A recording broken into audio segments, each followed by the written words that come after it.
সত্য না মিথ্যা? পরিষ্কার বুঝতে পেরেছেন?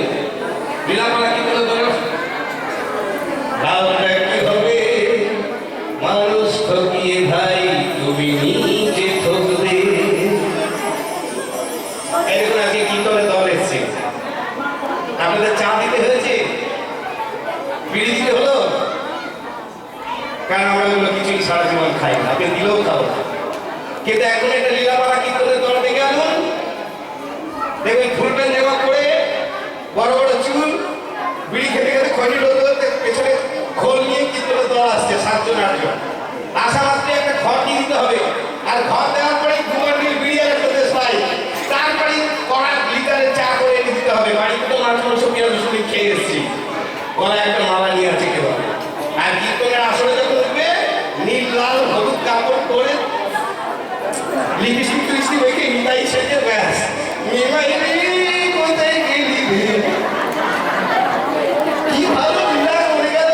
8,000 টাকা নাই, কাঁদি দিয়ে গেল সবাইকে। লাভটা কি হবে, লাভটা কি হবে, এইটাকে কি করে দাও নতুন করে সাজতে হলো। আমাদের আপনারা যেখানেই দেখবেন, বাসে, ট্রামে, আশ্রমে, আপনার অনুষ্ঠান দেখবেন একই পোশাক, একই সাজ, একই, এর কোনো আলাদা নেই। বৈষ্ণব, প্রকৃত বৈষ্ণব কখনো গিরগিটি হয় না। যে গাছের পাতায় বসবে সেই রঙ ধারণ করবে, বৈষ্ণব গিরগিটি জাত নয়। নিতাই গৌর হরি বল। তাই হরিনাম করতে হবে কাদের সাথে? হরিনাম করতে হবে কাদের সাথে? মহাপ্রভু বলে দিলেন হরিনাম করতে হবে কাদের সাথে? মহাপ্রভু বলছেন সাধু সঙ্গে কৃষ্ণ নাম এই মাত্র চাই, সংসার জীবিতে আর কোনো বস্তু নাই। সাধু সঙ্গে কৃষ্ণ নামটা করতে হবে, অসাধু সঙ্গে ভাই কৃষ্ণ নাম নাহি হয়, নামক্ষর বাহিরায় বটে কভু নাম নয়। দেখুন মহাপ্রভুর কথাগুলো দেখুন, চৈতন্য চরিতামৃতটা পড়ে দেখুন। আপনারা মহাপ্রভুর মন্দির করছেন, আমি প্রত্যেকটা কথা মহাপ্রভুর কথাই চৈতন্য চরিতামৃত থেকে আজকে আপনাদের জানিয়ে দিয়ে যাচ্ছি। অসাধু সঙ্গে ভাই কৃষ্ণ নাম নাহি হয়, নামক্ষর বাহিরায় বটে ওটা কভু নাম নয়। অসাধু কারা? যারা ভগবানের নির্দেশগুলো জানেও না, মেনেও চলে না, অথচ হরে কৃষ্ণ মহামন্ত্র করছে। বোঝা গেল, এরা হলো অসাধু। আর সাধু কারা? ভগবানের নির্দেশগুলো সারা জীবন মেনে চলছে এবং হরিনাম করছে, তাদের বলা হয় সাধু। তাই মহাপ্রভু বলেন কাদের সাথে হরিনাম করতে হবে? বলছে সাধু সঙ্গে কৃষ্ণ নাম এই মাত্র চাই, সংসার জীবিতে আর কোনো বস্তু নাই। তো আজকে আপনাদের সৌভাগ্য, যাকে সাধু সঙ্গে কৃষ্ণ নাম করার সৌভাগ্য আমরা পেয়েছি। কারণ আজকে যারা কীর্তন করতে এসেছে, এই যে দলটা, এটা প্রকৃত সাধু, এরা আচরণ করে বৈষ্ণব, এটা সাজা বৈষ্ণবের দল আপনাদের কাছে আসে। এটাই আমাদের সৌভাগ্য। এইরকম দল বাজারে আচ্ছাড় পাওয়া যায় না, ডাকলেই পাওয়া যাবে এমনটা নয়। বহু ভাগ্যের ফলে বৈষ্ণব আসিয়া দাঁড়িয়ে, বহু ভাগ্যের স্বীকৃতি থাকলে তবে বৈষ্ণবদের মুখে নাম সংকীর্তন শোনা যায়। সবাই মিলে বলুন, রেডি? সবাই মিলে বল, বাবা শোনা মা, এই যে কথাগুলো আপনারা শুনছেন ভগবানের কথা, এতেই আপনাদের পাপ ক্ষয় হয়ে যাচ্ছে। আর যদি মেনে চলতে পারেন জীবনে, তাহলে সরাসরি বৈকুণ্ঠ ধাম চলে যাবেন। এই বারবার এই জন্ম মৃত্যুর জড়াব্যাধির এই সংসারে আর আসতে হবে না বাবা। নিতাই গৌর হরি বল।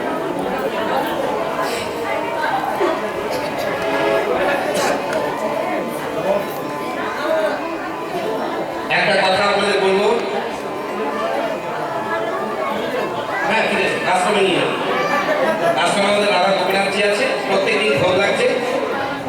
একটা কথা জানিয়ে দিই, তো মহাপুরুষ ভগবানের দিকে ভগবানের সেবা লেগে যাবে। এই যে আমরা এসেছি, আমরা কিন্তু কেউ বাড়িতে থাকি না। আপনাদের এই এলাকা থেকে অনেকেই আমাদের আশ্রমে গেছে। বাগনানে একটি বিশাল আশ্রম তৈরি হচ্ছে, যেমন আপনাদের এই যে মঠটা করছেন, সেরকম আমাকে দিয়েও ভগবান একটা বিশাল মঠ, একটা আশ্রম গড়াচ্ছেন। কোটি কোটি টাকার খরচ, আর সেখানে বহু মাইল ছেড়ে মানুষ হবে। যেমন আপনাদের এখানে মানুষ হওয়ার ব্যাপারটা নেই, পরবর্তী বোঝা হবে। এখন মানুষ তো হবে, আগে তো কমিটিকে মানুষ হতে হবে, কমিটিকে ভক্ত হতে হবে, তারপরে তো সবকে ভক্ত করবো, ওটা পরের কথা নাকি। সকলকে ভক্ত করবো ওটা পরের কথা, আগে নিজেকে ভক্ত হও। আগে কমিটিকে ভক্ত হতে হবে, তারপর গ্রামবাসীকে ভক্তবৃন্দ বানাবো, সেটা পরের কথা। কমিটি যদি ভক্ত না হই, টাকা দিয়ে খালাস, হ্যাঁ কিছু সিমেন্ট বালি দিয়ে দিলাম, ব্যাস আমার টাকা আছে, হ্যাঁ 1 লাখ টাকা মাসে রোজগার, 10,000 টাকা দিয়ে দিয়ে দিলাম, তাহলে কি হয়ে গেল? 90,000 টাকা তো সঙ্গীত জন্য রেখেছি। নিতাই গৌর হরি গৌর, এই তো টোনা, এই তো দাদা, भाई फायदा नहीं।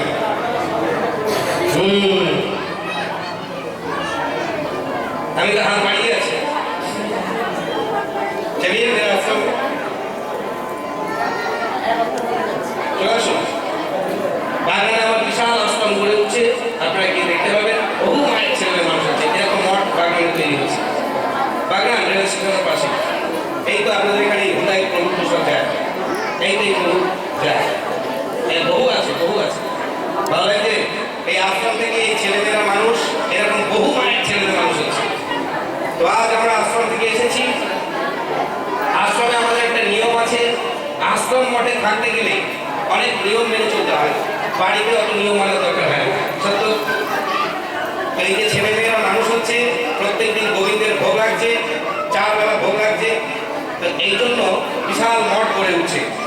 এই জন্য আমাদের হরিনাম করার পর আমরা একটু ভিক্ষা করি, মাধুকরি করতে হয়। এই আশ্রমের এই মেয়েটি আপনাদের কাছে যাচ্ছে, ও ছোট্ট থেকে আশ্রমের মানুষ। এই দেখে নিন, সেই 8 বছর 9 বছর বেলায় বাবা মা দিয়েছিল, এখন 32 বছর বয়স, একভাবে হরিনাম করছে। এটা একটা ছেলে মানুষই কথা নয়, এটা শুনতে যত ভালো লাগে, এটা বাস্তবে এইভাবে থাকা এত সোজা নাকি? এখানে অনেক মায়ের দলই বসে আছে, এত সোজা? তাহলে ভগবানের কত কৃপা হলে মানুষে থাকতে পারে। তো এই মেয়েটি আজকে আপনাদের কাছে যাচ্ছে, ওকে যেটা পারেন প্রাণ করে একটা দান করুন। এই দানের অর্থটা সম্পূর্ণরূপে ভগবানের সেবা এবং ভক্ত সেবায় লেগে যাবে। ওকে পাঠাচ্ছি, ওকে যেটা পারেন একটা দান করুন, প্রাণ থেকে দান করুন। এই অর্থটা সম্পূর্ণ সৎকারে লাগবে। আর আপনাদের কাছে আরেকটা কথা জানিয়ে দিই, এই এলাকায় যদি এরকম কোনো মায়ের সন্তান যদি থাকেন, লেখাপড়া শেখাতে অসুবিধা হচ্ছে, খাওয়া পড়া অসুবিধা হচ্ছে, সরাসরি আমাদের আশ্রমে নিয়ে দিতে পারেন। সরাসরি আমাকে আপনি সপ্তাহে সপ্তাহে গিয়ে দেখে আসবেন যে আপনার ছেলেটা কিভাবে মানুষ হচ্ছে। বাগান এখান থেকে বেশি দূর নয়, ঠিক আছে? আপনাকে মাসে মাসে একটা পয়সাও দিতে হবে না, সারা জীবন একটা পয়সা দিতে হবে না। আমি পয়সা নিয়ে ছেলে মেয়ে মানুষ করি না, ঠিক আছে? এই রাতের বেলা হরিনাম করি, যেটা ভিক্ষা দেন, তাই দিয়ে আশ্রম মঠ গড়ে উঠছে, তাই দিয়ে এত মায়ের ছেলে মেয়ে মানুষ হয়ে যাচ্ছে। তাই গৌর হরি বল।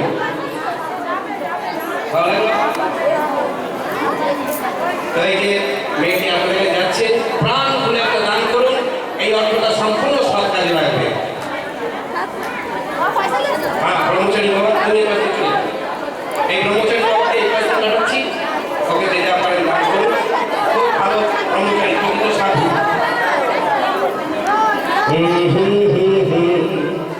এরপর ভীষণ আনন্দ হবে, দেখবেন আপনাদের এত আনন্দ লাগবে যেখান থেকে যেতে ইচ্ছা করবে না। শুরু করছি, দাঁড়ান, ওই নাম এই কাজ থেকে চলে আসুন, তারপরে শুরু করে দেবো। বাংলা বাংলা বাংলা, হিন্দি হবে না। আজ এই রাতটাকে মনের খাতায় লিখে রাখো, হরিনাম পড়বে মনে, কাছে দূরে যেখানে থাকো। মনে পড়বে তো? আজকের এই হরি কথা মনে থাকবে সারা জীবন। ঠিক আছে, উঠে যাবে না।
विष्णु जिनका नाम है,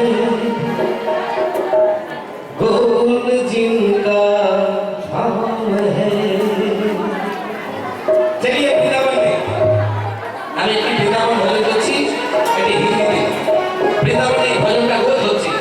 আপনারা যদি আস্থা চ্যানেল বা সংস্কার চ্যানেল খোলেন টিভিতে, দেখবেন রোজ এই ভজনটা শুনতে পাবেন। বৃন্দাবন থেকে হচ্ছে। विष्णु जिनका नाम है, गोकुल जिनका धाम है, ऐसे श्री भगवान को बारंबार प्रोग्राम है, ऐसे श्री भगवान को बारंबार प्रोग्राम है।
ভগবানের কি সুন্দর কথা।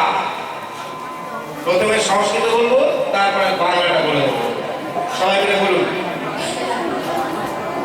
অবস্নাপি অবস্নাপি জন্মামি জন্মামি কীর্তিতে কীর্তিতে সর্ব সর্ব পাতকই পাতকই কুমান কুমান বিমুচ্যতে বিমুচ্যতে শব্দই শব্দই সিংহতস্ত্রই সিংহত্রস্তে মৃগৈব।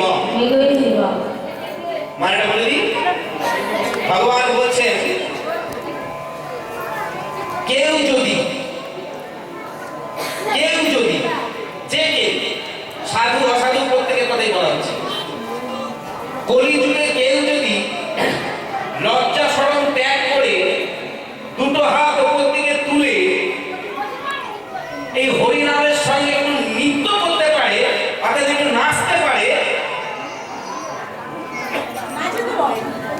তৎক্ষণাৎ সেই মুহূর্তে তার দেহের দ্বারা যত পাপ, সমস্ত পাপ দেহ থেকে পলায়ন করে।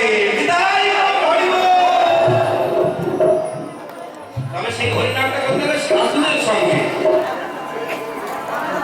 ভগবান বলছে সিংহ তস্ত্রই মৃগই দিব। শ্লোকটা বলা হলো কতগুলো মৃগ, মৃগ মানে হরিণ, মন দিয়ে কচি কচি ঘাস খাচ্ছিল। এমন সময় পেছন দিক দিয়ে যদি একটা সিংহের গর্জন শুনতে পায়, তো মৃগগুলো, হরিণগুলো কিভাবে পলায়ন করে?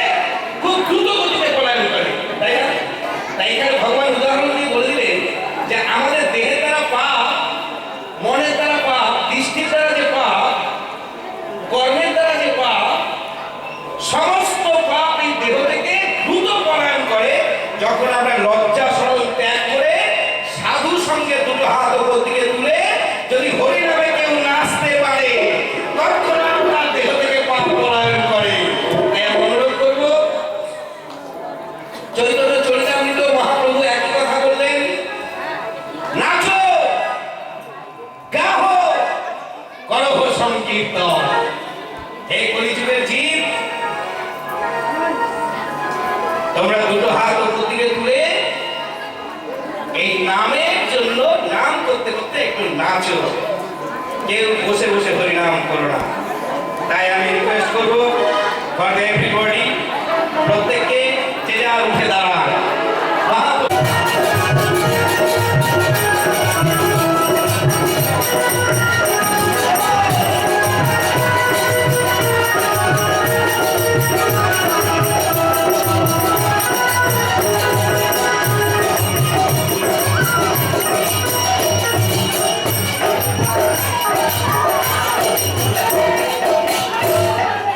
নামে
Thank you.